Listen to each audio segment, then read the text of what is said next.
हो मिळवलं असतं तर इतिहास मला माफ केला नसता. म्हणून जरांगे दादाला मी सांगत होतो, दादा तुमच्यासारख्या प्रामाणिक माणसाला हे सरकार फसवायला लागले.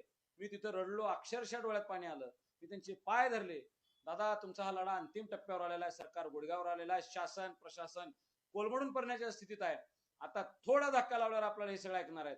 पण दुर्दैव आहे माझं, कुठेतरी पुण्याही कमी पडले असेल. मी मनोज दादांना कन्व्हिन्स करू शकलो नाही. पण महाराष्ट्राला माहिती पाहिजे की त्या अख्ख्या घावभाऊ गर्दीमध्ये एकटा योगेश केदार होता जो सांगत होता की आपल्याला हे मान्य नाही, हे होऊ शकत नाही. मनोज दादा माझ्या तोंडून वधवून घ्यायचा प्रयत्न करत होते, तुला मान्य आहे ना तुम्हाला? मी म्हणलं अजिबात नाही. ते म्हणाले तुम्हाला मान्य आहे ना? आधी कसं म्हटलं? मी मला अजिबात म्हटलोच नाही. मी हे आपण मान्य करू शकत नाही. महाराष्ट्र मराठवाड्यातल्या किमान सगळ्या मराठ्यांना हैदराबाद गॅजेटियरचा लाभ होणार नाही हे मी सांगत होतो. सातारा गॅजेटच्या बाबतीतलं आश्वासन आपल्याला मान्य होऊ शकत नाही हे मी सांगत होतो. पण ठीक आहे, मराठा ज्याच्या ज्याच्या शब्दाला त्याला आपण आरक्षण देत